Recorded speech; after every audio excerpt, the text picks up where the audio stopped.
del cuarto seminario internacional sobre estudios de la juventud en México y América Latina.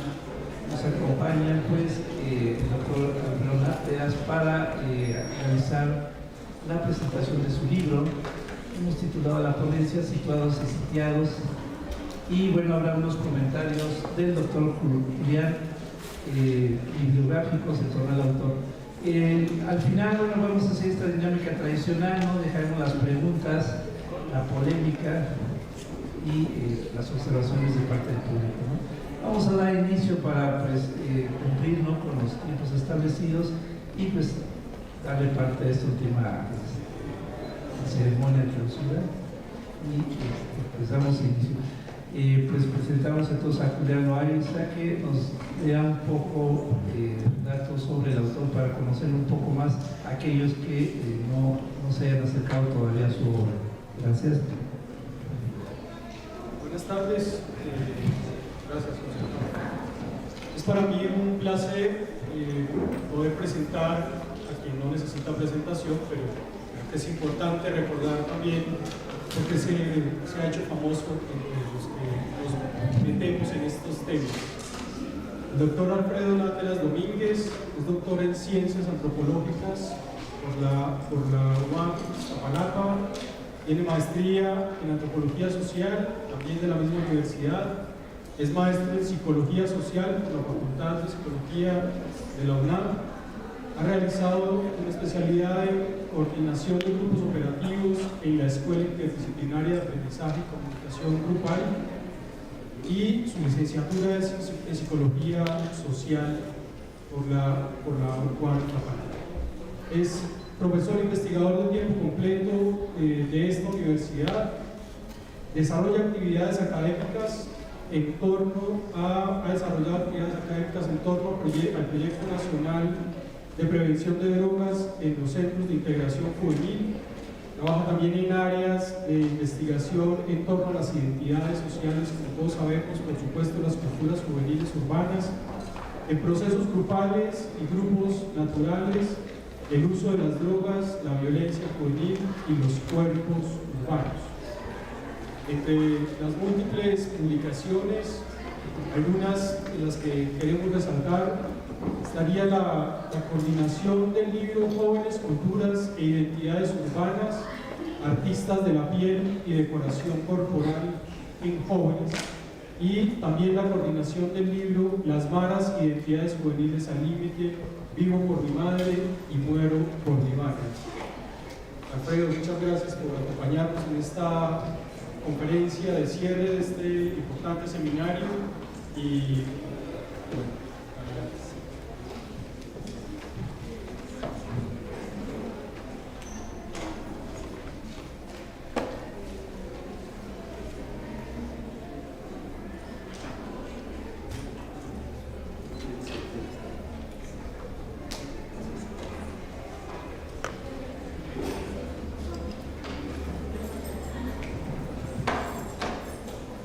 ¿qué tal?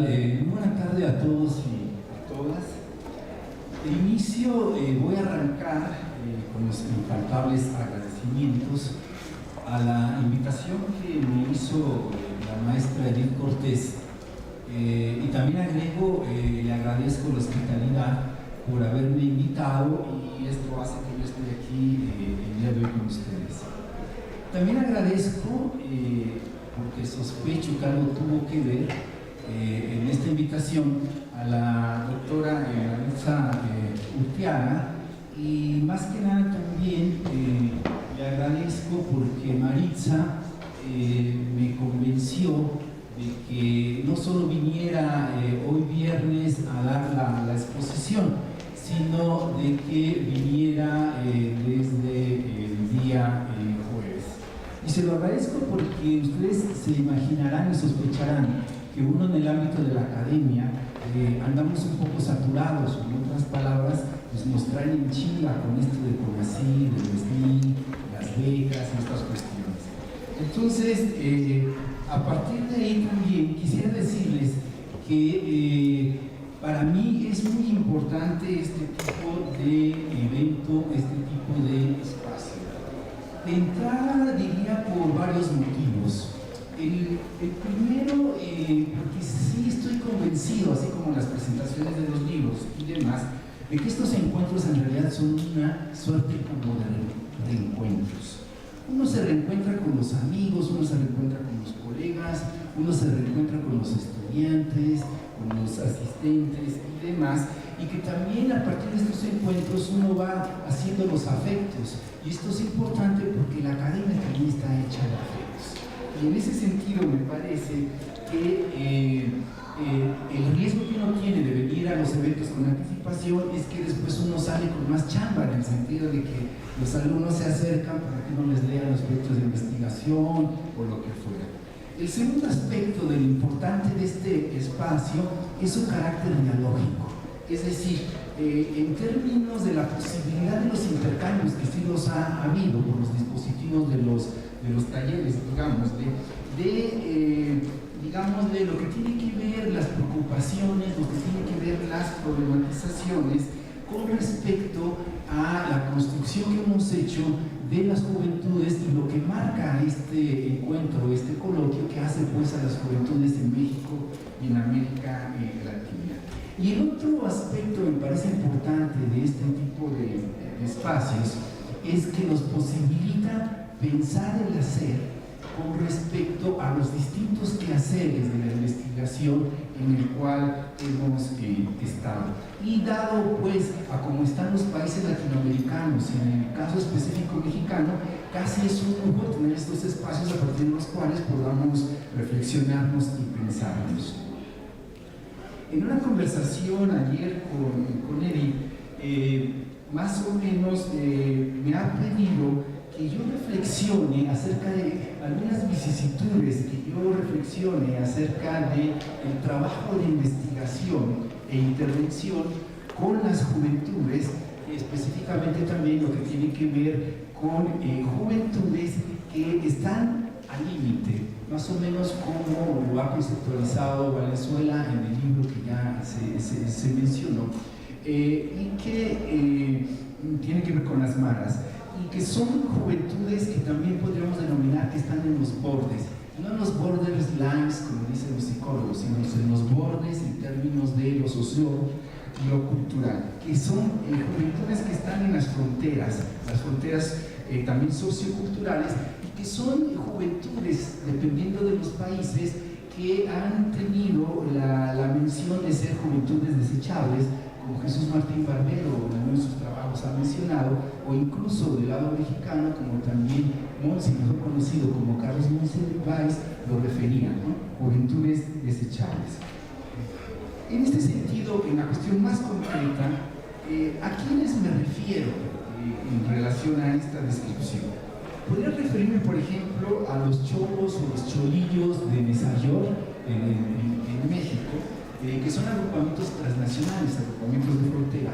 Me estoy refiriendo también a la pandilla de Barrio 18 y a la Mara Salvatrucha, la MNC-13, más o menos en el triángulo del norte centroamericano que comprende El Salvador, Honduras y Guatemala, o me refiero a los malangos de Venezuela, a los patojos de Guatemala, a los chapulines de Costa Rica, a los sicarios o a los malangos de Colombia, aquí los trabajos de Calmario Perea, por ejemplo, nuestra colega colombiana, con El Diablo Adentro, o los de Alonso Salazar, los trabajos clásicos de No Nacimos para Semilla, o los jóvenes de las favelas en Brasil, o los choros o los pibes, los cuarteteros en las villas de miseria, o en los espacios de divertimento en la Argentina, o probablemente los traficantes de drogas en los guetos de Nueva York, o los dealers mexicanos. Aquí están los trabajos de Philippe Bourou y de Edgar Murín, o los jóvenes secuestradores que también refieren a los jóvenes privados de la libertad. Hay un dato muy significativo, más o menos se calcula que el 62 o 63% de los jóvenes que están recluidos en los distintos centros de reclusión en el DF y en la zona metropolitana son jóvenes en edades menores de 22 años. Atendiendo a los países, atendiendo a las culturas de origen, o en todo caso a los países y a las culturas de llegada, ¿qué preguntas podemos ir construyendo en relación a estos sujetos alimentos? ¿Qué los caracteriza? ¿Qué los puede ir delineando? Me parece que podrían ser actores o sujetos sobrecargados. La metáfora, yo podría construir una metáfora de tipo también cinematográfico, sería como una suerte de jóvenes recargados a través de esta imagen de Matrix recargado. Son jóvenes recargados en función del estigma, como lo pensaba Goffman, no en relación a los atributos, sino a las relaciones sociales que hacen a los sujetos del estigma. Son jóvenes hipervisibilizados, más que nada mediáticamente hablando. Y también son los tipos jóvenes de los outsiders, como reflexionaba Becker, o también son los jóvenes temidos, los jóvenes demonizados, o este tipo de juventudes más o menos siguiendo, por ejemplo, los olvidados. Hay un trabajo de Feiza muy interesante en relación a los jóvenes olvidados, acuérdense la película de Buñuel. Y también son las juventudes de los marginados, tipo Gino Germani, o son los miserables, ¿no? Estas juventudes, ¿no?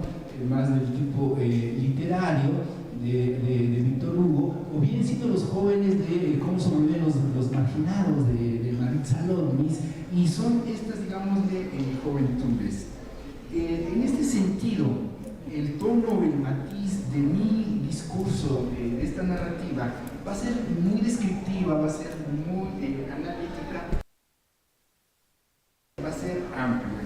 Por lo tanto, el ejercicio de ustedes, a partir de sus investigaciones o de sus intervenciones, de sus experiencias y de sus vivencias, va a ser un ejercicio de aproximación. Es decir, ¿qué tanto se parece o no lo que yo voy a describir en función a sus propias juventudes o a sus propios relatos de los que ustedes están construyendo o de los que están trabajando? En este sentido, entonces, voy a hacer dos momentos, voy a hacer dos temporalidades. El primer momento va a ser el momento que les denominé de los contextos a los textos. Y el segundo momento ya sería los dilemas metodológicos que yo considero en relación a trabajar justamente con estas juventudes al límite, al borde, ¿no? En los umbrales, en los intersticios. Dada mi beta antropológica, en una parte, están viendo ustedes la construcción de una fotoetnografía que es el levantamiento de imágenes en relación a algunos agrupamientos que les he mencionado, pero básicamente son juventudes de algunos países en América Latina. Esta fotoetnografía, sigo yo la acepción que hace Mauricio Urteaga. Hemos trabajado con un colega que se llama Federico Gama, un fotógrafo. Entonces, a través de los trabajos que ha hecho Federico Gama, en ese tenor, Marisa, digamos, ha construido el término o la idea de fotoetnografía. Entonces, la fotoetnografía es un relato, es un discurso, es una narrativa, en el sentido de que también da cuenta, sentido y significado. Voy rápido en relación al primer momento, de los textos a los contextos y de los contextos a los textos. Ayer Feiza hablaba de los contextos y de los contextos a partir de los cuales se puede ir entendiendo o se fue construyendo el tránsito de la generación arroba a la generación hashtag.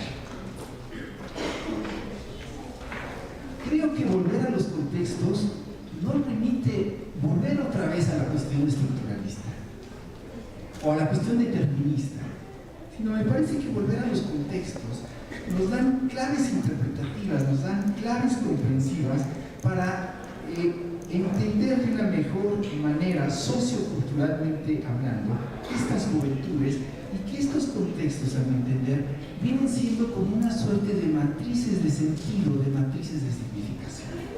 A partir de ahí, entonces, es que a partir de estos contextos se me ocurrió denominarlos como jóvenes situados, juventudes situadas. Juventudes situadas en términos a que son juventudes ancladas justamente a estos contextos. A partir de ahí también vienen siendo jóvenes y juventudes sitiadas. Esta denominación que yo refiero como juventudes sitiadas tiene que ver con la propia condición de ser jóvenes, que no es nada fácil. No es así que se está en el edén, no es así que se está en el placer. Jóvenes sitiados por las violencias, jóvenes sitiados en América Latina, básicamente por la vertiente del crimen organizado, jóvenes sitiados por lo que tiene que ver la criminalización de determinado tipo de prácticas sociales y expresiones culturales. A partir de ahí, construyo una hipótesis teórica con respecto a esta premisa anterior. A mi entender, pensar a las juventudes es reflexionar al país. Y pensar al país, a mi entender, tendría que pasar necesariamente por reflexionar a sus juventudes. Y esto es así no solo por su presencia demográfica, sino más que nada por su valor simbólico, es decir, lo que representan, lo que signan, lo que significan. En el caso mexicano se calcula, el INEGI calcula que más o menos entre 12 y 29 años de edad hay una población de 36 y tantos millones de jóvenes. En el caso del Distrito Federal y la zona metropolitana se calcula que hay 2.6 millones de jóvenes. De tal suerte que aquí hay una presencia demográfica. Y a partir de ahí entonces, el asunto de las juventudes es que las juventudes en términos de su situación social, en este sentido, son los que mejor dan cuenta de los conflictos y tensiones de los países correspondientes. El caso mexicano es muy revelador. Somos pobres de pobres. Ahora la sofisticación y la narrativa de la pobreza es tan sofisticada que parece que la invisibiliza. Ahora somos pobres en términos económicos, en términos materiales, pobres en términos de alimentación, pobres en términos de... Entonces hay toda una denominación. 42 millones de mexicanos son pobres. 42 millones. De esos,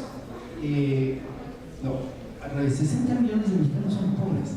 40 y tantos viven en extrema pobreza, que quiere decir viven con $2 al día. ¿Sí? Al tipo de cambio que andamos, pone 17, 34 al día. 1 de 3 jóvenes en México son pobres. Vean la relación. A partir de ahí, entonces, ¿cuáles son algunas de las cualidades, los rostros, cuáles son algunos de los matices que delinean, a mi entender, estas juventudes o a una gran parte de estas juventudes en México y en América Latina? Una de ellas es la precariedad. ¿Sí? Y aquí coincidimos con lo que sostiene Roxana Reguillo, José Manuel Valenzuela, e incluso desde otro lugar de la construcción del objeto de las juventudes como objeto de estudio, Maritza en la mañana hablaba también de la precariedad del lado de los trendsetters. Insisto, esta precariedad no solo es material, sino también fundamentalmente simbólica, que tiene que ver, a lo mejor del lado del discurso de Bourdieu, con déficits en los capitales culturales y déficits en los capitales sociales. De ahí el otro aspecto, me parece que marca este rostro y este matiz de las juventudes en América Latina y en México, es el asunto de la vulnerabilidad. Aquí los trabajos de Gonzalo Sarabí últimamente dan cuenta de esta situación. Son jóvenes en situaciones de vulnerabilidad. Jóvenes que inclusive yo diría que en la mayoría de los casos, o en una gran parte de los casos, son jóvenes desinstitucionalizados. Y desinstitucionalizados en tanto que cada vez más están más descentrados y cada vez se están borrando las ligas con las instituciones, la familia, la escuela, el trabajo, la salud, la recreación, la vivienda y demás. Y el otro, me parece, un marcaje importante es que las juventudes vienen siendo algo así como las que más marcan las diferencias culturales con respecto a los otros a la hora. Y en ese sentido, el marcaje más diferente de las diferencias culturales son con los mundos adultos. De ahí entonces que son diferencias culturales muy marcadas, inequidades sociales demasiado visibles en las juventudes y una desconexión en algunos de ellos en el uso de las TIC, las tecnologías de información y comunicación. Y esto más o menos lo trabaja nuestra Universidad Cancrini en algunos de sus textos. En este sentido, me parece que otra de las cualidades que podríamos ir agregando es que estamos ante actores y sujetos sociales visibles, muy hipervisibilizados, sujetos y actores muy protagónicos, y más en el caso de la condición femenina. Actores y sujetos sociales muy visibles en la protesta social, son los que más aparecen en la protesta social, muy visibles y protagónicos para manifestar el malestar callejero, muy visibles y protagónicos para mostrar el desencanto colectivo con respecto al asunto del proyecto neoliberal, pero no solo del proyecto neoliberal, sino del proyecto civilizatorio. A partir de ahí, me parece que tenemos ejemplos muy concretos en distintos países. En México, la escena de esos 132, otra escena que se dio en el Distrito Federal que se llamó Postmesalto, el hashtag Postmesalto, en términos de que cuando subieron la tarifa del metro, los jóvenes tomaron algunas estaciones del metro y pusieron sus carteles Postmesalto. Pues me suben el metro, pues me salto, ¿no? Lo subieron de 3 a 5 pesos. Y el otro movimiento es el movimiento de Todos Somos Ayotzinapa.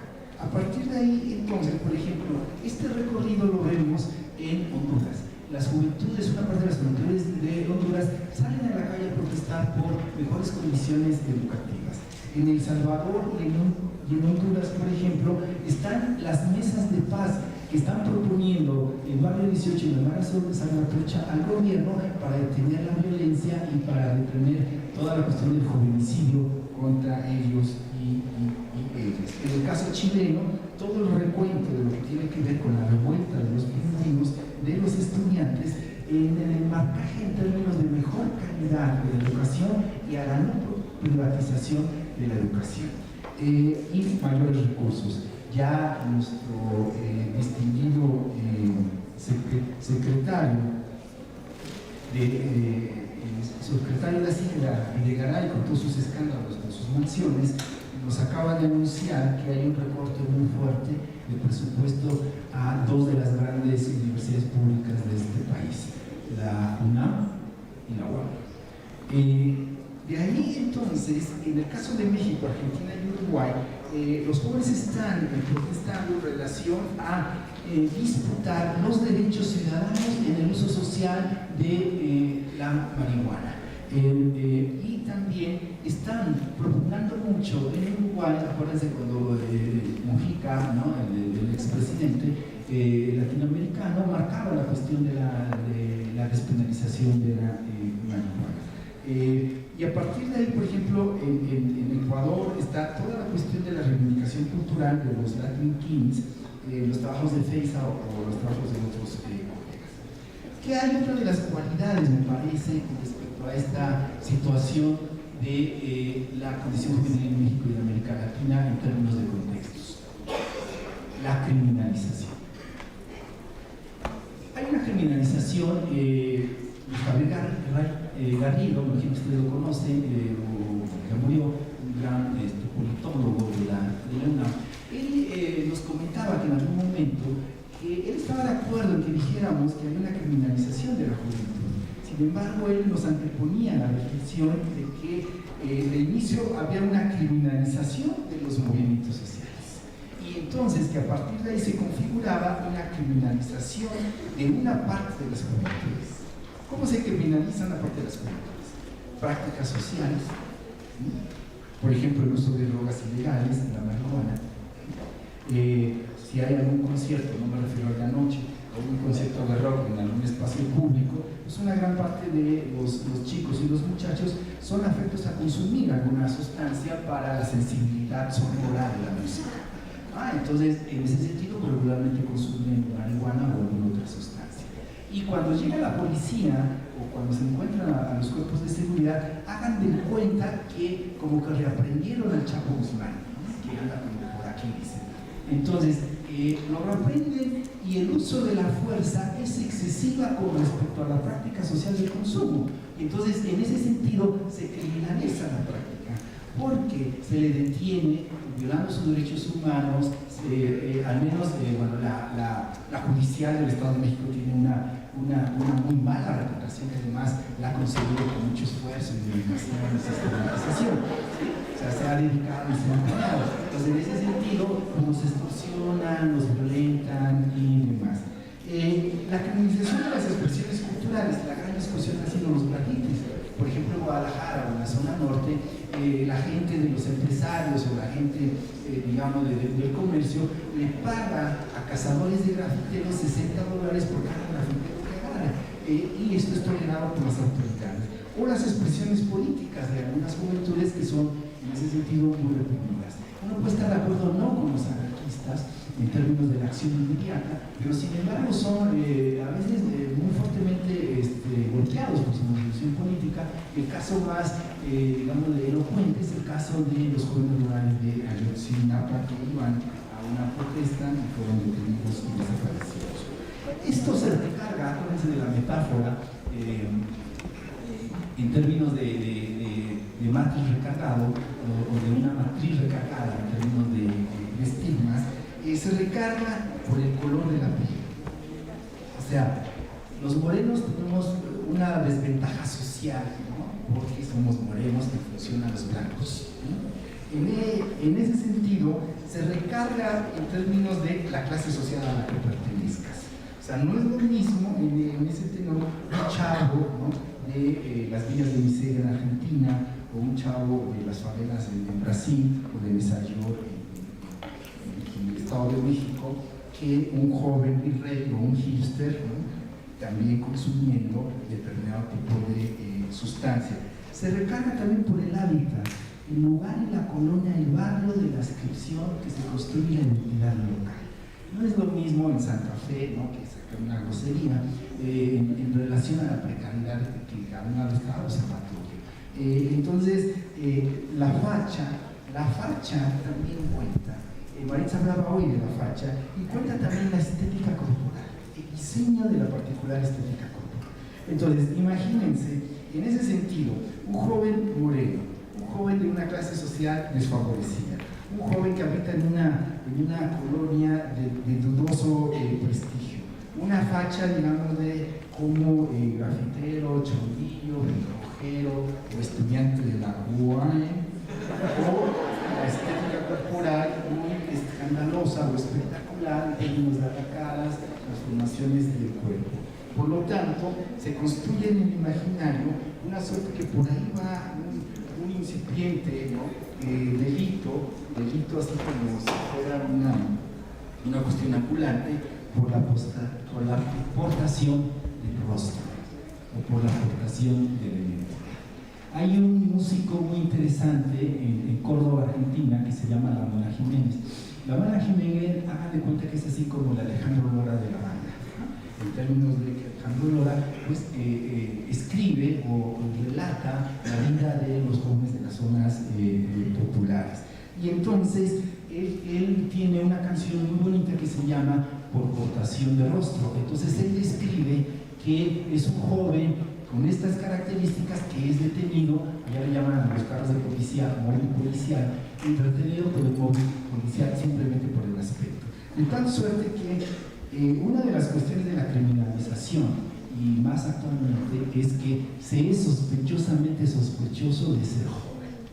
Y a partir de ahí, entonces, y si esto es un joven con la matriz de recargado, por todos estos estigmas, entonces tiene más posibilidades sociales y culturales de ser detenido en la calle. No para pedir un autógrafo o pedirle cuánto cobra por tatuar, sino simplemente por la facha y la estética. Voy rápido a la segunda escena o el segundo eje de análisis en relación a los dilemas metodológicos. Justamente en la descripción de estos contextos y de estos grupos. Lo que voy a tratar de hacer es marcar determinado tipo de tensiones, determinado tipo de conflictos, a nivel teórico metodológico del hacer etnográfico, desde un lugar reflexivo, como ha propuesto Bourdieu, de mi vivencia, de la experiencia, del trabajo con algunos agrupamientos juveniles, justamente que están al límite, como pueden ser las maras o la familia Barrio 18, que están en los extremos, que están en los polos. Va la primera reflexión teórica metodológica. Sería, ¿para qué hacer este tipo de investigación antropológica cuyas dificultades son evidentes? ¿Sí? ¿Vale, pues? O sea, ¿para qué trabajar con sicarios? ¿Para qué trabajar con pandillas transnacionales? ¿Para qué trabajar con secuestradores? ¿Para qué trabajar con dealers?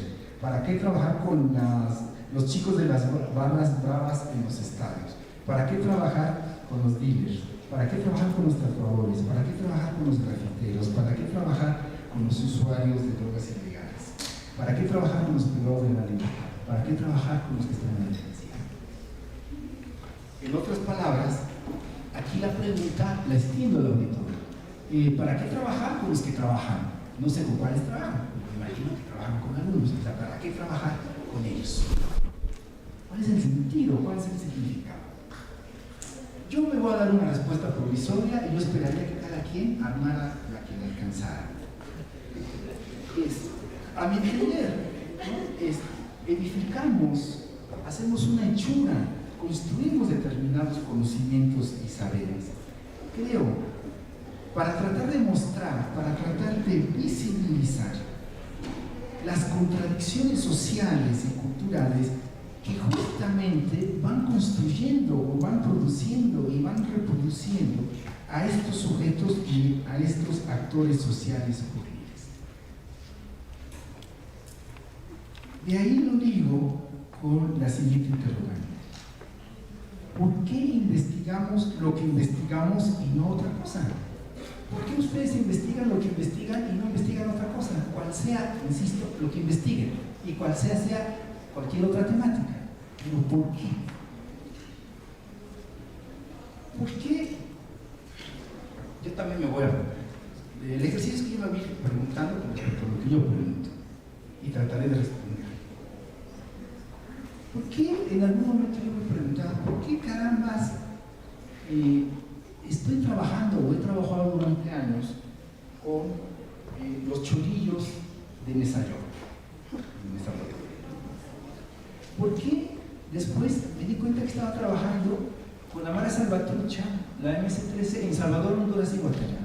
¿Por qué de repente estaba trabajando con la pandilla o los homies del barrio 18 en Centroamérica? Va una anécdota que me parece que me metió alguna imagen. Estábamos caminando por la Alameda Central, ahí, que está atrás del Aeropuerto Internacional de la Ciudad de México, con Federico Gama, que estaba haciendo un trabajo sobre Cholos Aranesa, que está publicado, y con Pablo Hernández en Expodrigo, que editaron el libro. Pablo y ellos estaban haciendo levantamiento fotográfico y yo estaba tratando de, contactarme con algunos líderes de los cholillos. Y había un evento, pasen acá y viste esta farándula, pasen las calles dos. Entonces la idea era juntar a las pandillas, ¿no? De cholillos para que un poco se destensara el ambiente de la violencia. Llega la primera, la pandilla más potente, la primera, y entonces llegan como 800, 600, parecen lo que podemos llamar ahora en su momento los agrupamientos fuertes como los reggaetoneros, que se cuentan así. Y de repente se encuentran con otra pandilla rival, los vatos locos. Entonces, un vato de los vatos locos tira barrio, es que de repente usa las manos, como gestualidad corporal, usa las manos y imita la forma de saludarse de la pandilla rival. Y esto es una ofensa que simbólicamente no se puede tolerar porque falta el respeto. Y entonces los que iban adelante sacan las armas y empiezan a disparar.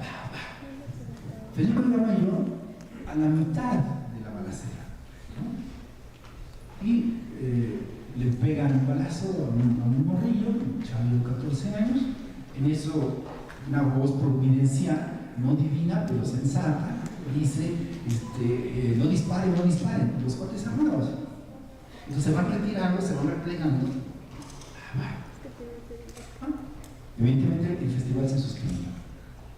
Y en ese momento, ante el azor, había más de 1.200 jóvenes, ante el azor, a rato 5 o 10 minutos llega la perjudicial. Y como nos ve con cámaras, nos confunde con reporteros gráficos, ¿no?, de la nota roja. Y entonces nos hacen, y estamos en la escena, y ahora toman fotografías. Entonces vamos a tomar fotografías. A partir de aquí, ¿cuál fue la reflexión? Yo llego a mi casa, entonces mi pregunta era, ¿y qué pasó? ¿Qué fue lo que sucedió? Entonces, de repente dije, ¿y qué es lo que estoy haciendo? ¿Por qué lo estoy haciendo? ¿No? ¿Quién es lo que me lleva a hacer eso?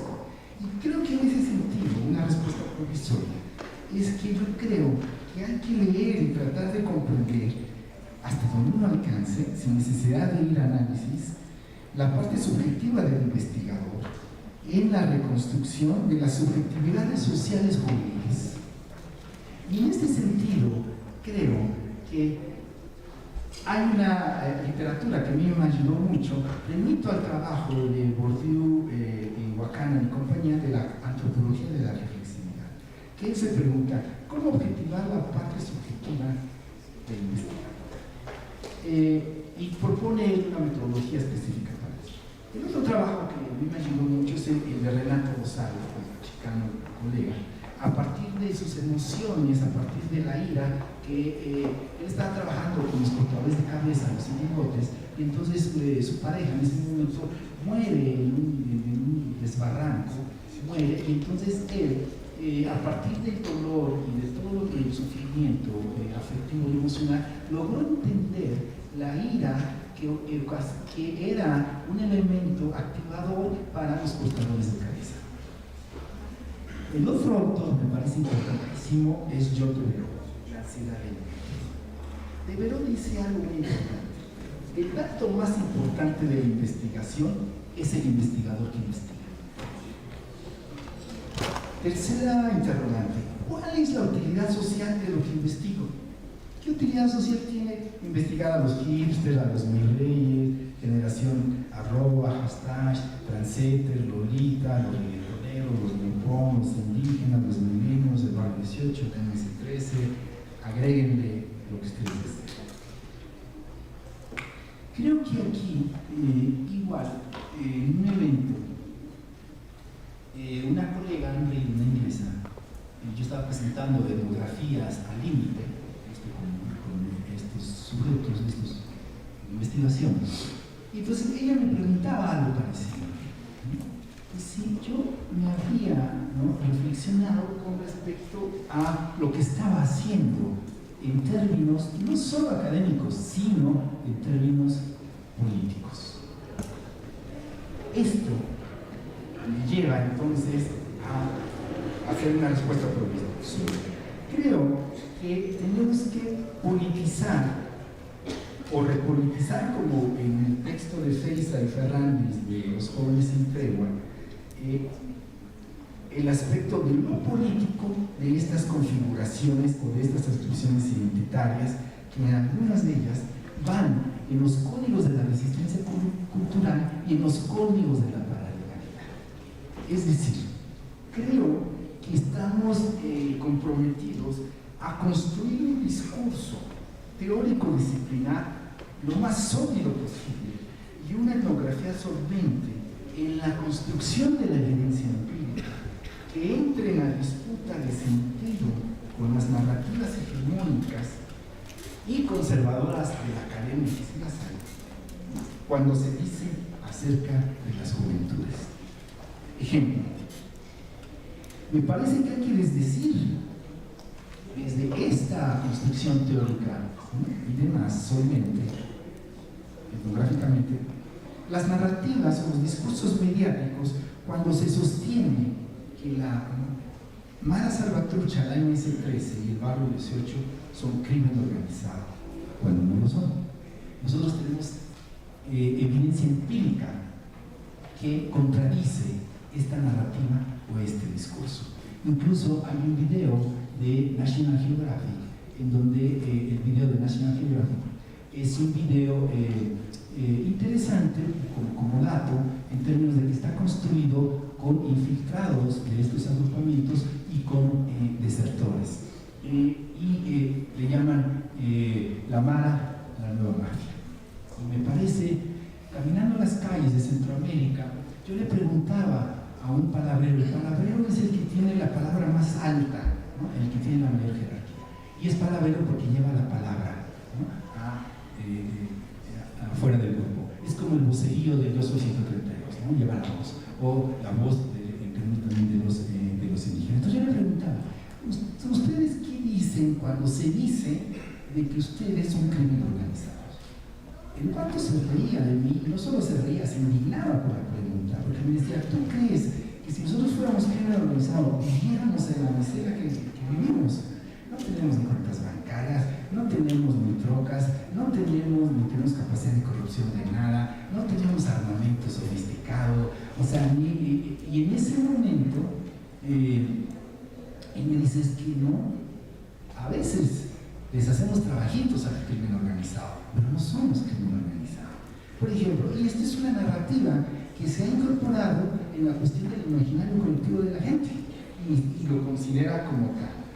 El siguiente aspecto que quiero marcar es que hay que estar claros que estamos ante la tensión también entre la creación de nuestra propia presencia como antropólogos, que implica una lucha real y simbólica frente a la construcción de las presencias de los otros actores en el campo. ¿A qué me refiero? La creación de la presencia es un concepto interesante de un colega, Rodrigo Díaz, un antropólogo. Cuando trabajamos con estos jóvenes que he descrito, la creación de la presencia frente a los otros que están en el campo son, por una parte, con los ministros de culto, los sacerdotes. Hay muchos sacerdotes trabajando en las comunidades.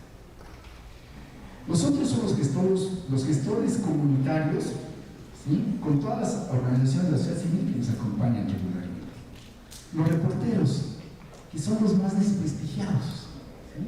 Porque los reporteros en su mayoría tienen la cualidad de descontextualizar y además, en ese sentido, por el ansia de la nota o de la entrevista, a veces no respetan, en la mayoría de los casos, los acuerdos que hacen justamente con las juventudes y con los agentes de seguridad del Estado.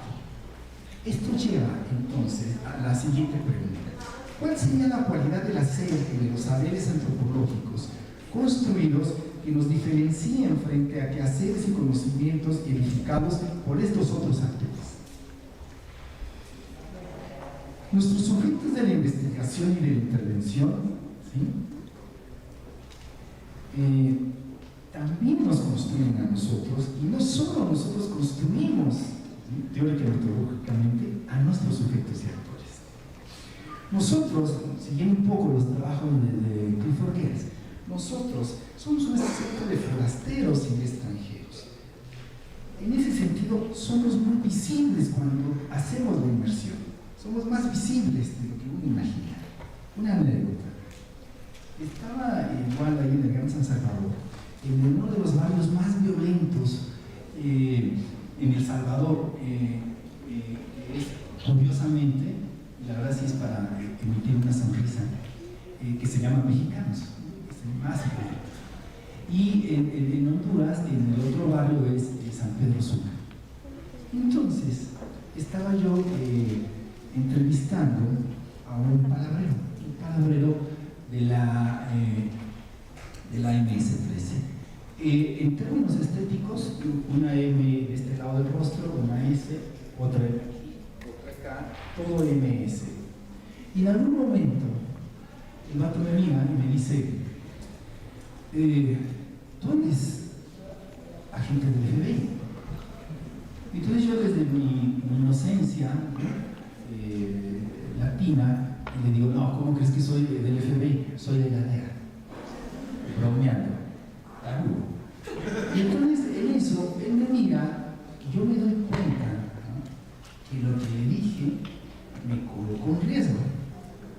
Y entonces el vato hace esto, así al lado, y entonces deja que yo le vea que trae un arma.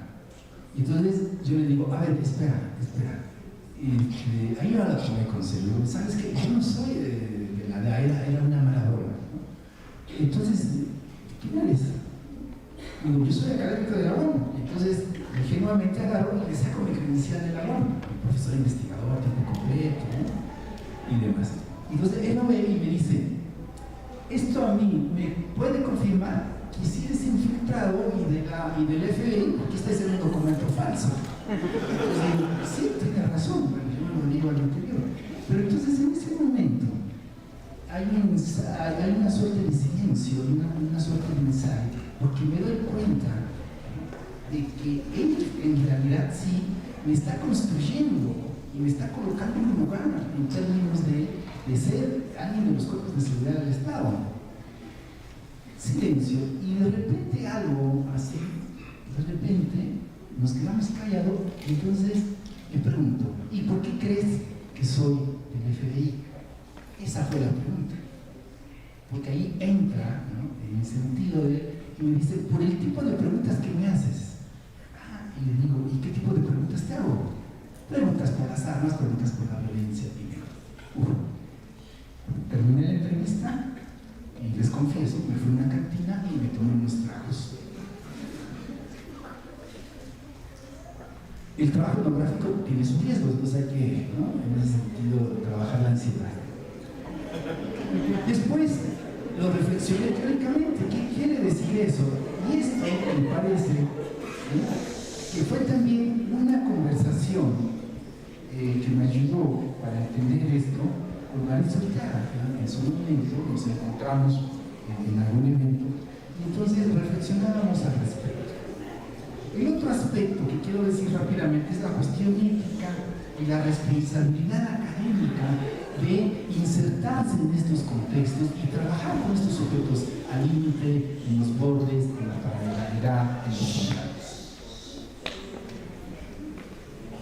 Creo que una cuestión muy delicada es el uso y el manejo de los relatos orales, las etnografías que nosotros hemos construido.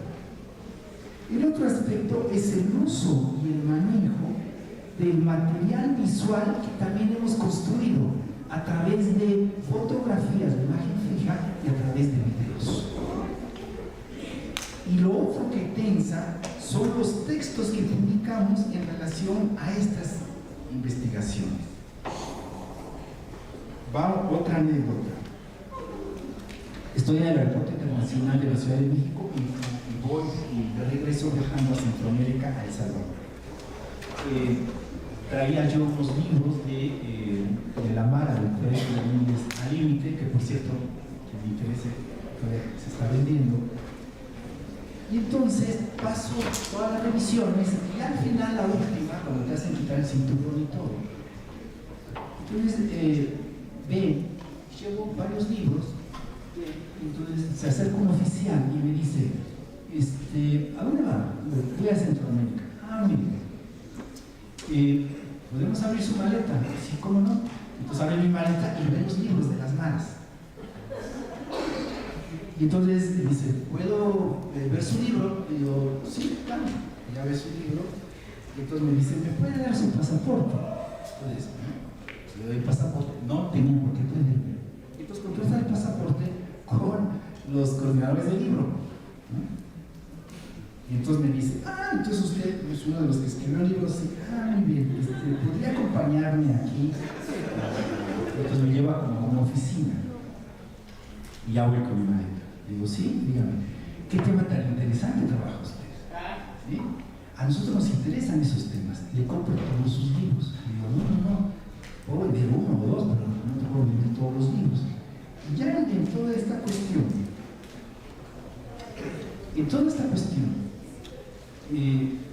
abro un libro y me dice, le digo, ¿sabes qué? No te lo voy a vender, te lo regalo. Entonces, agarra el libro, lo abre, me dice, el cabrón todavía me dice, ¿me lo puedes dedicar a mi capitán? Caminando ya, esperando el avión, me meto a un bar, yo sigo hablando de las tensiones de ser investigador, me meto a un bar, y entonces pienso y digo, ¿qué pasó? Para empezar dije, puta, se lo pude haber vendido a 250, 500 y me hubiera alcanzado para 3 whiskies con todo el propina. ¿Qué pasó? Claro, lo que pasó, a mi entender, es que en ese sentido, nosotros, cuando trabajamos con este tipo de situaciones y demás, construimos y tenemos una información privilegiada que los cuerpos de seguridad del Estado quisieran tener o ansían saber. Entonces, ¿por qué compró y quería libro? Pues porque ahí tenemos información justamente en términos de estos jóvenes que están en la paralegalidad, o cuáles sean otros. ¿Sí? Entonces, esto lleva justamente a la discusión, ¿sí?, en términos de el uso y el manejo de los relatos. Los textos que publicamos con el uso y el manejo de la fotografía, ahí está toda la información que los cuerpos de seguridad han buscado. De tal suerte que esto lleva al asunto de plantearnos qué tipos de convenios y acuerdos tenemos que hacer para no colocar en situaciones de riesgo a nuestros informantes ante las estrategias de represión y exterminio que se están implementando, como la MS-13 y el barrio 18 en Centroamérica. Se calcula que han asesinado, desaparecido, desechado, como quieran ponerle, más o menos hay un reporte de Amnistía Internacional que calcula que entre 60 y 70 mil jóvenes centroamericanos han sido eliminados. 60, 70 mil, de los 80 para acá. ¿Sí? Es una cifra que habla del jovenicidio. Ya Feisa ha estado hablando del libro que coordina Venezuela, que ya está saliendo, que justamente la parte que yo escribo es justamente esta parte en términos del jovenicidio. ¿Cómo discernir la cualidad narrativa a publicar que no sea información que sature por una parte el estigma social o cualquier denominación y a la luz de los propios informantes que no se considere que estamos filtrando información que favorezca a los cuerpos de seguridad del Estado para la represión? El caso más cruento y más violento fue de nuestro colega Cristian Poveda, asesinado en El Salvador en una clica, ¿sí?, del barrio 18. Poveda tiene un trabajo bien interesante. Por una parte, él fue corresponsal de guerra, ¿no?, como era El Salvador. Y después se quedó en El Salvador, francés, y demás. Se quedó en El Salvador y empezó a trabajar con las maras. Y él edita un film que lo tienen que ver, que se llama La vida loca. Entonces, Poveda está amenazado de muerte. El día miércoles lo asesinan y el Pinasoti que lo regresó a París el sábado. ¿Qué sucedió ahí? Parece ser que hubo un policía que infiltró a la pandilla, a la clica del 18, a los palaveros que estaban encerrados. La orden se dio en la cárcel, ¿no?, de liquidarlo y asesinar. Porque el policía filtró información falsa de que Poveda estaba, ¿sí?, dando información a través del film que no estaba todavía autorizado para la distribución. Entonces lo ejecutaron. Pero la forma de ejecutarlo es muy simbólica. Lo disparan en el rostro, en los ojos, en la cara, ¿no? Entonces, desde algún lugar, su film visibiliza a la cámara. Entonces es una forma, en ese sentido, también simbólica, ¿no?, en términos de y demás. Esto fue muy fuerte porque nos vuelve a replantear cómo nos vinculamos justamente, por una parte, con no solo estos sujetos y actores, sino también cómo establecemos el asunto en función de nosotros como investigadores, de lado a los sujetos al mundo. El otro aspecto, ya que esto voy cerrando, es la omnipotencia del investigador. Sea cual sea, etnógrafo, sociólogo, psicólogo social, ciencia política, la omnipotencia del investigador. Hay una omnipotencia en el sentido de conseguir la entrevista y la fotografía o el video o el relato a toda costa. ¿Sí? Aunque contraviniendo las cuestiones éticas, a veces te pagan parecen como los reporteros de televisión Televisa, ¿no?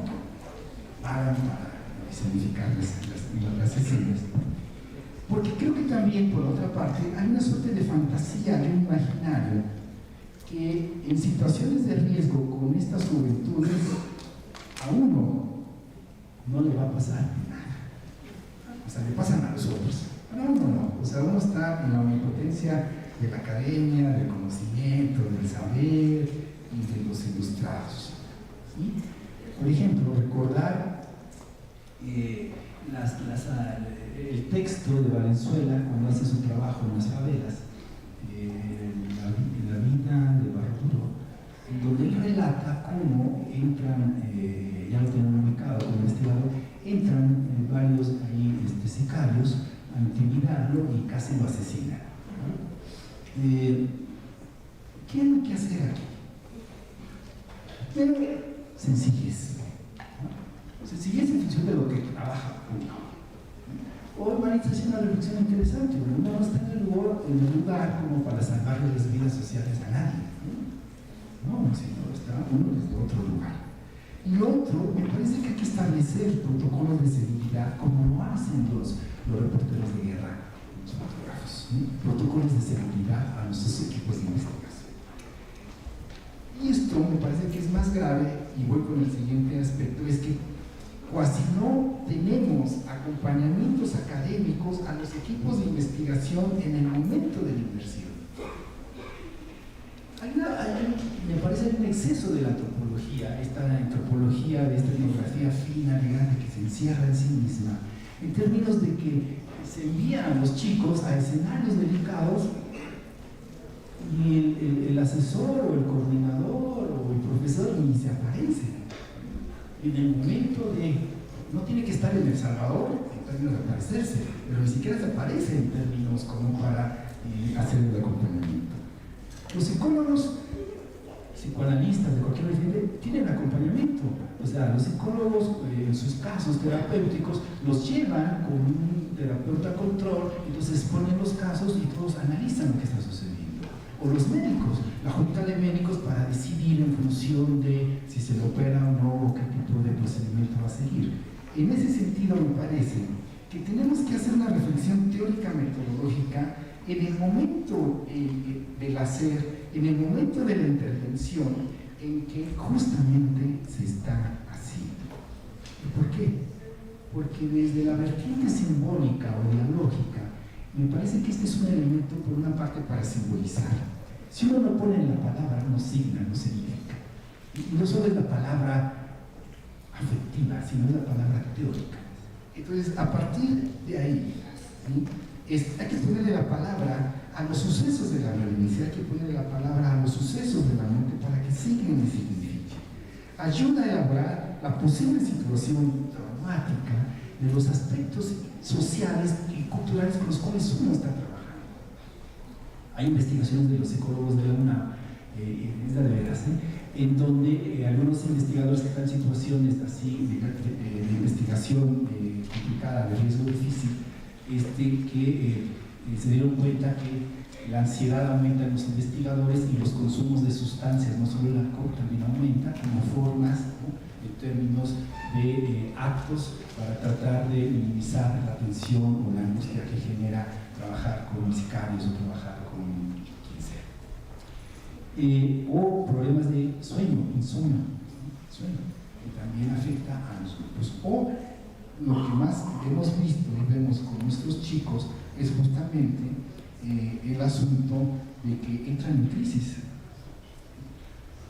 No solo ellos, bueno, uno permanentemente está en crisis, ¿no?, independientemente de la edad, ¿no?, pero al menos uno ya tiene ciertos recursos como para detectarla y irse a los bares o lo que fuera, ¿no? Creo que esto ayudaría, este dispositivo, a que nuestros chicos que están investigando en escenas al límite, al borde, pudiera en ese sentido alejarse de esa situación y entenderle, ponerle palabras, ponerle sentido. Y quizá tendrían mucha, digámosle, posibilidad de no abordar, de no abandonar o de no desertar con respecto a la carrera o con respecto al proyecto de investigación. Nosotros a veces, ¿no?, son crisis muy fuertes. Y no es una cuestión terapéutica, es una cuestión que trabajamos en términos de justamente qué me pasa a mí, ¿no?, en términos de la construcción del objeto y del sujeto, y qué me pasa a mí en la inmersión, ¿no? Porque también uno, como investigador, hay que trabajar la parte subjetiva cuando uno está reconstruyendo las subjetividades sociales de los otros. Y creo que en este sentido, me parece, hay más tensiones y más conflictos, pero ya no tengo tiempo, pero me parece que algo es que, ya también lo retomo de Maritza, el asunto de la investigación, de la intervención, como le quieran llamar, también es un asunto de que hay que desarrollarlo de las ingenuidades. Y cual sea esta la ingenuidad.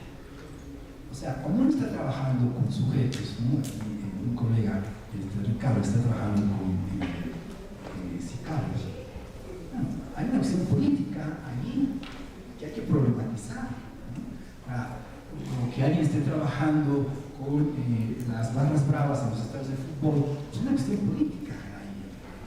O cuando uno está trabajando con los reggaetoneros, hay que darle la dimensión política de la construcción identitaria de ser reggaetonero. O los usuarios de drogas, hay una acción política.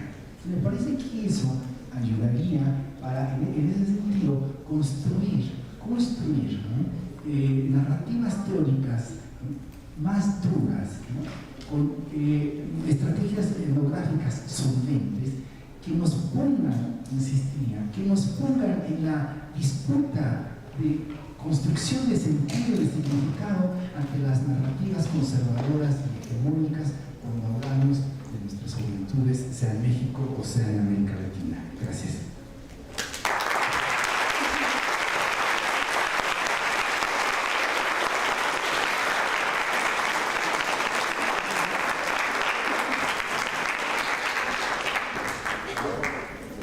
Muy bien, agradecemos pues al autor, ¿no?, este recorrido paralelo, ¿no?, una experiencia, digamos, límite, ¿no?, en la investigación, la mejor manera, pues, de ver en campo una serie de dilemas que se enfrenta el investigador. Quisiéramos dar parte, pues, a una serie de intervenciones de parte de ustedes, pues no sé, dar unos 10, 15 minutos para que expongan algunos comentarios o preguntas al autor, aprovechando su presencia. Alguien que se anime por ahí atrás. Sí, aquí la compañía de la azul. Ahora no hay micrófono.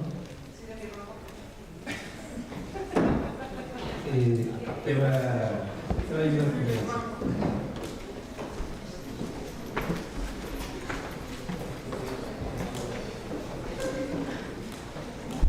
Hola, ¿qué tal? Mi nombre es Mónica y vengo de Organización Voces Ciudadanas, somos una asociación.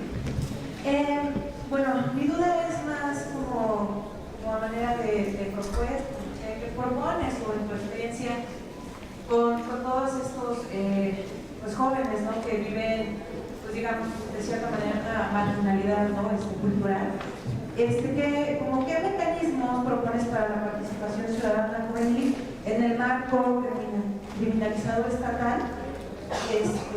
Yo pensaría más algo como algo positivo, pero no sé, en tu experiencia, no sé qué podrías opinar. ¿Alguien más agrupar algunas preguntas? Bueno, nos quedamos con esta.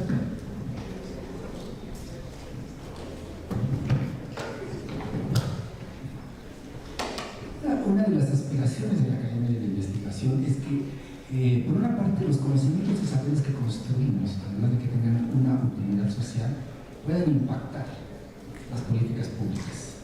Entonces, en ese sentido, ¿qué es lo que propongo y lo que hemos hecho? Nos hemos acercado y además nos han llamado, por ejemplo, Comisión Nacional de Derechos Humanos, la Comisión de Derechos Humanos.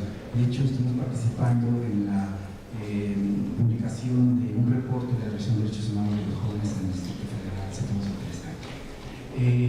Últimamente también estamos trabajando con el Instituto Federal Electoral en términos investigaciones que tenemos, las investigaciones con respecto a el asunto de la participación política. La otra cuestión que estamos haciendo, la semana pasada hubo una reunión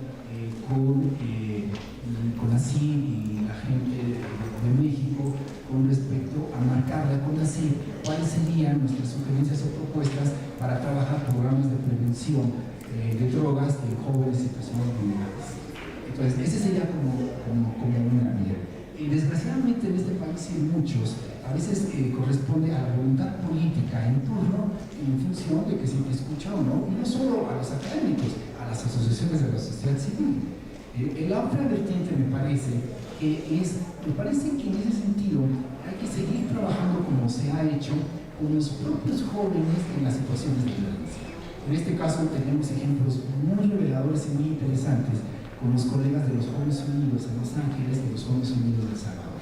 Son expandilleros, MS y 18 de la Maramao y demás, que están en ese sentido financiados por organismos holandeses, ingleses, y están trabajando en los barrios con pandilleros activos a través de panaderías, a través de talleres, a través de incentivar y que puedan aprender la cultura de la paz, en donde disminuir las cuestiones de violencia.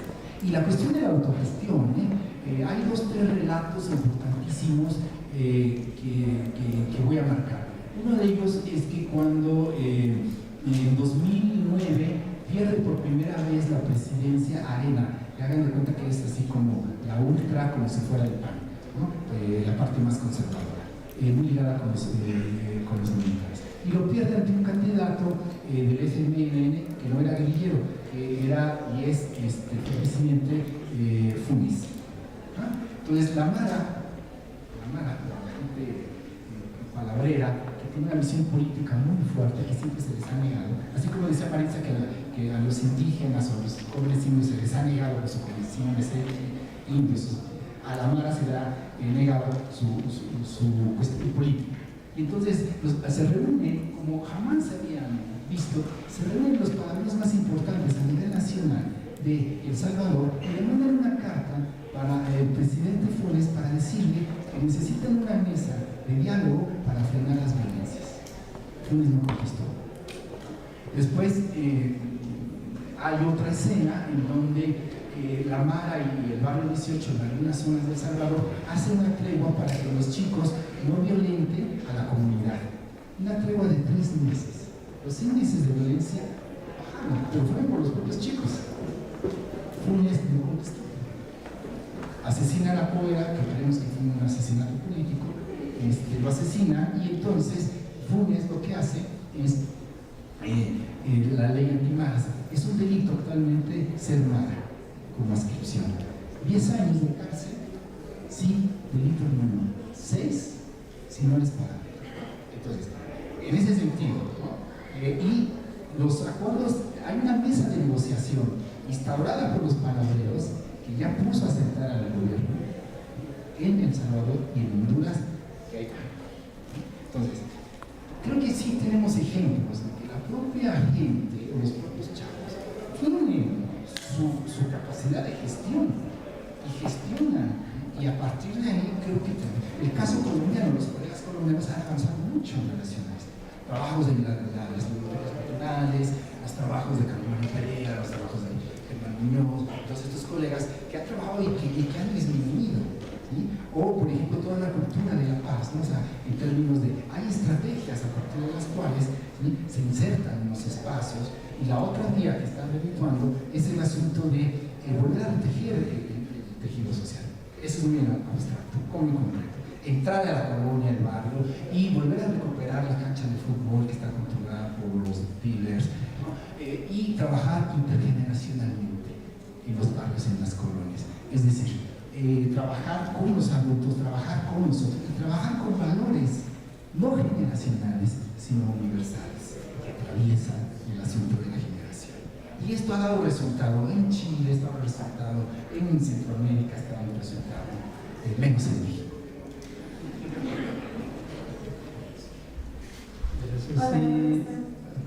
Pero adelante. Hablaba sobre los protocolos de seguridad para los etnógrafos, la gente en campo. ¿Cómo podrían desarrollarse estos protocolos desde las instituciones? Y sobre todo lo digo porque, aunque hay estudios que están directamente relacionados con pandillas, narcotráfico y demás, pero a veces de manera paralela o contextual le toca a los etnógrafos llegar a lugares donde hemos sabido de casos de compañías antropólogas que han sido violadas, extorsionadas, jóvenes investigadores secuestrados. ¿Cómo generar esos protocolos y contextos de violencia? Acá atrás hay otro más. Contamos unas. Se animaron. Es que con el relato nos impacta. O sea que yo los confunda. No es que tardamos Hola, buenas tardes. Nos hemos dado cuenta que aquí la mayoría de nosotros somos jóvenes y toda la experiencia que ha vivido usted a través de cada una de las culturas que conoce como jóvenes, creo que uno de los principales acciones que debemos de tomar es el trabajo en valores, como bien lo comenta. Y ahorita estamos conociendo toda la experiencia y el conocimiento que ha hecho usted a través de los jóvenes, y a mí me gustaría saber qué nos propone para que nos llevemos algo de manera más activa y que lo podamos implementar aquí en la sociedad de México. Comenta que lo podemos, que se ha visto en Colombia, pero yo creo que la iniciativa de la participación de estas conferencias es que nos podamos llevar algo de manera más concreta para que nosotros lo estemos adaptando a nuestra vida cotidiana. Hay otra ahí atrás.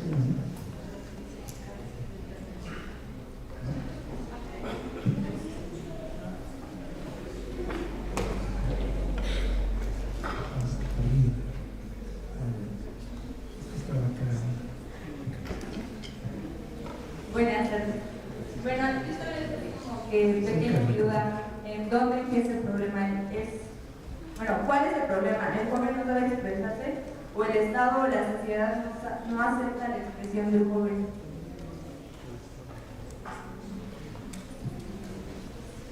Nos quedamos con esas tres y luego alcanzamos con acá hay otro compañero. Dos más, perdón, ya para aprovechar que bajó nuestro auxiliar de sonido.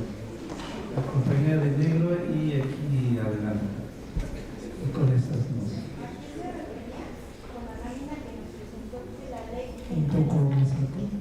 ¿A qué se refería con la lámina que nos puso que la ley criminaliza a los jóvenes? Aquí enfrente.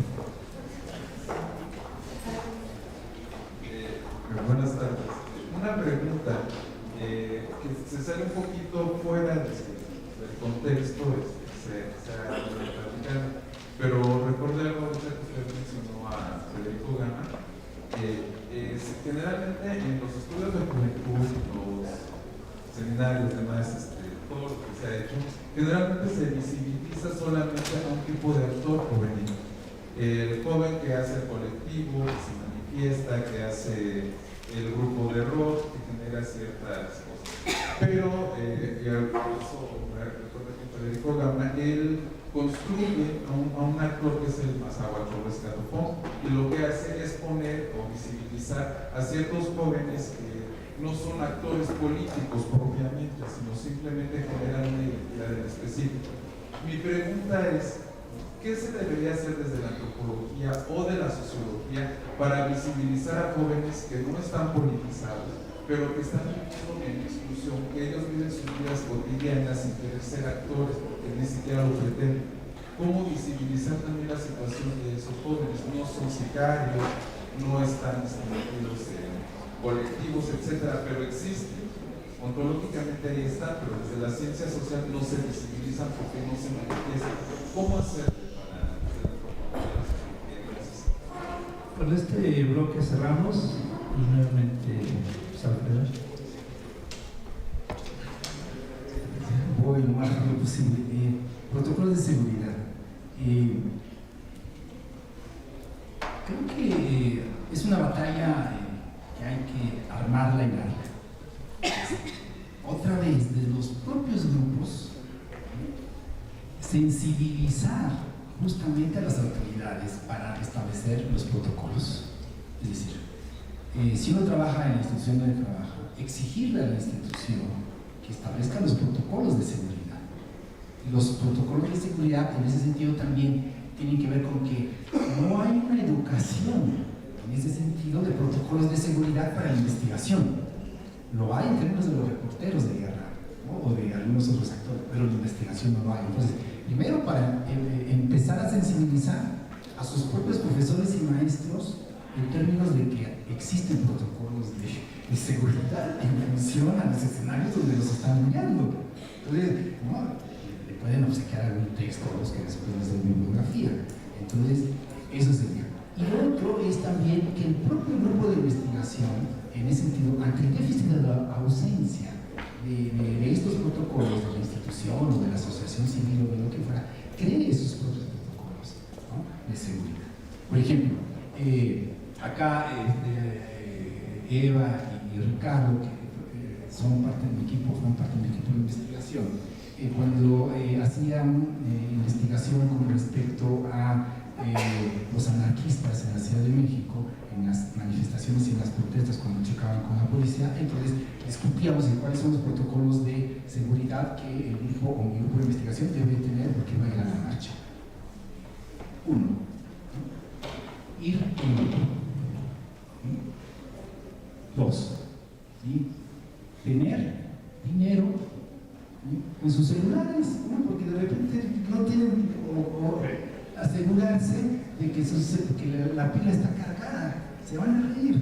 ¿Por qué? Porque en ese sentido se pueden comunicar entre ellos en función de cómo va la marcha y dónde están, porque los he ido yo a distintos lugares, dónde están los lugares de enfrentamiento.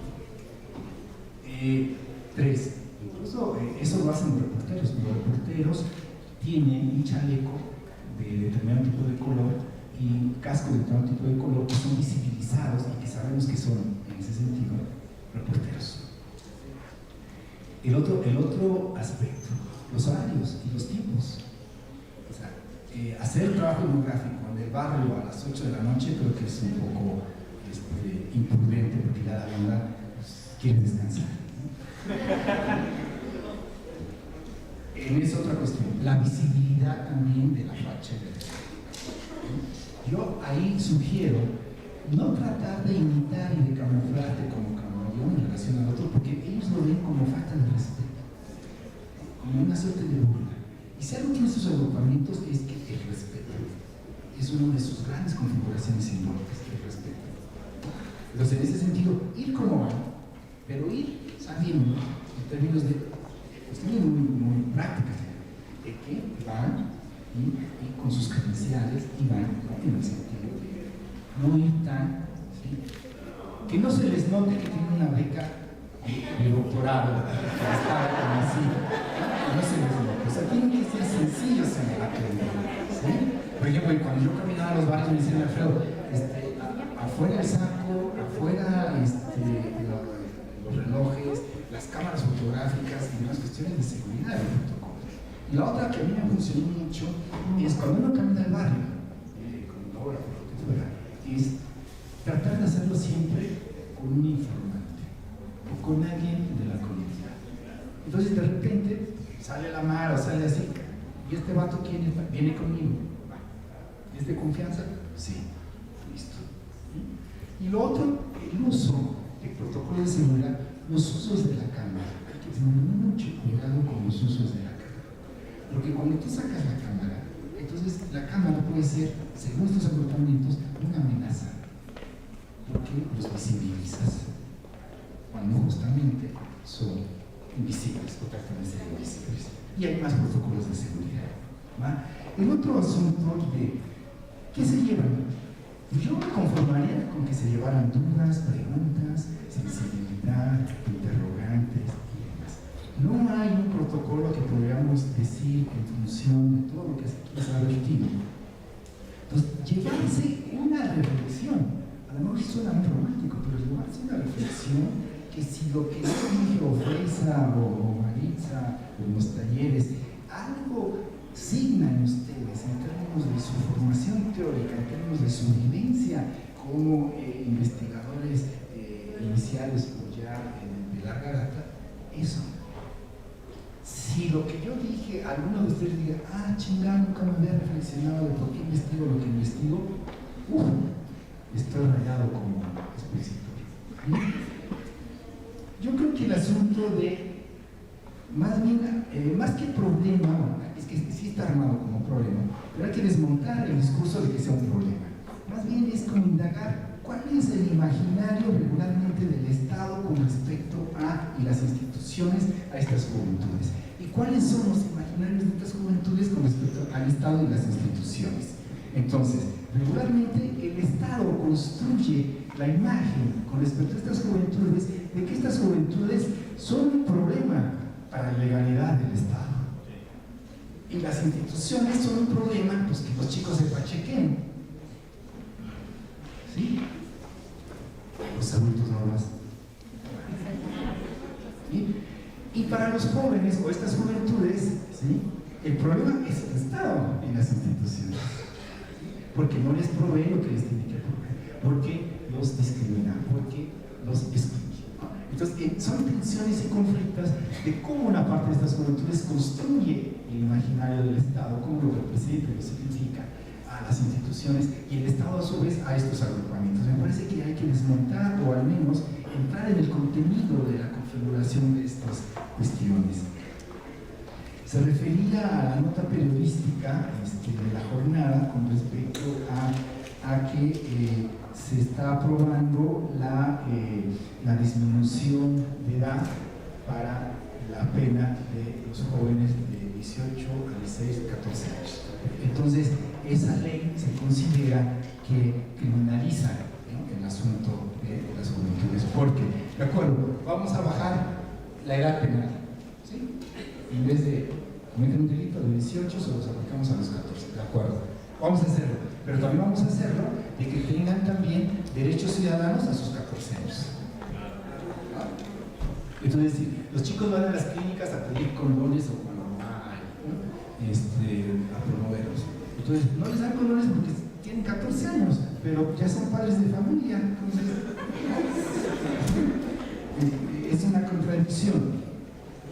Fíjate que esto que preguntas es muy interesante, porque con Federico Gama hemos discutido de que todo el trabajo de Gama, ¿no?, por ejemplo, los tatuajes, el que hizo allá en la cárcel de mujeres, ahora está haciendo Super G, que es Super Gay, y entonces está trabajando la imagen del gay desde el reforzamiento de la masculinidad de lado a la imagen de los jóvenes negros. Entonces,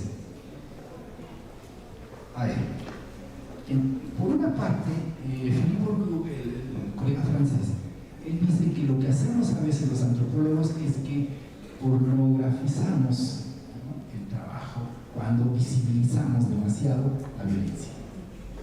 Entonces la pregunta es, ¿qué sentido tiene poner acá, ¿no?, imágenes o fotografías del barrio cuando fue ejecutado, cuando ejecutan a alguien, cuerpos destrozados, destazados, situaciones de violencia? Estamos recargando, acuérdense de la metáfora que les traía de Matrix recargado, ¿no?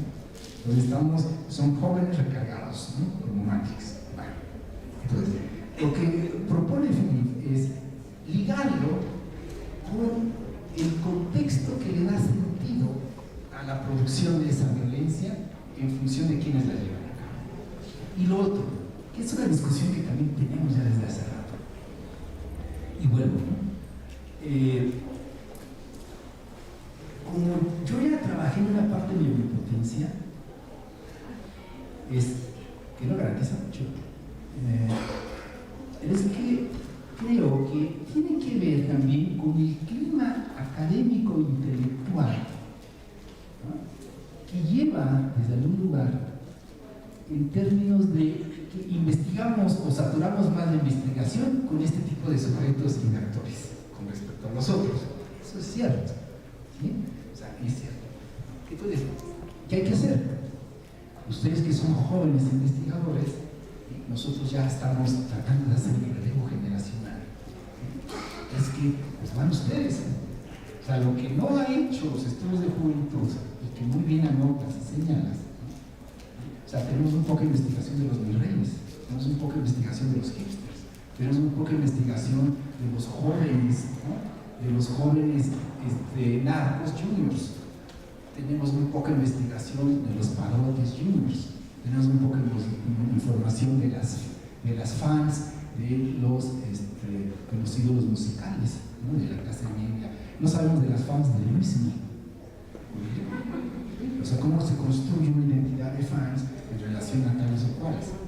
Entonces, en ese sentido, sí, es cierto, por ejemplo, Marit se está abonando con los transetters, ¿no? En relación a... Entonces, yo creo que esta es una exhortación para mí, tu pregunta, que la devuelvo a ustedes, para que entonces, pues van ustedes, chicos, y entonces les toca a ustedes el trabajo de la definición y de la forma que construyes el objeto de estudio. ¿Sí? Seas antropólogo, sociólogo, politólogo.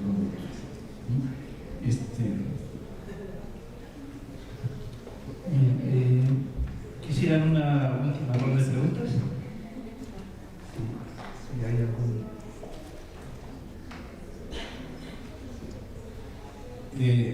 Ustedes conocen a los hermanos Groucho Marx, ¿sí? Los grandes cineastas.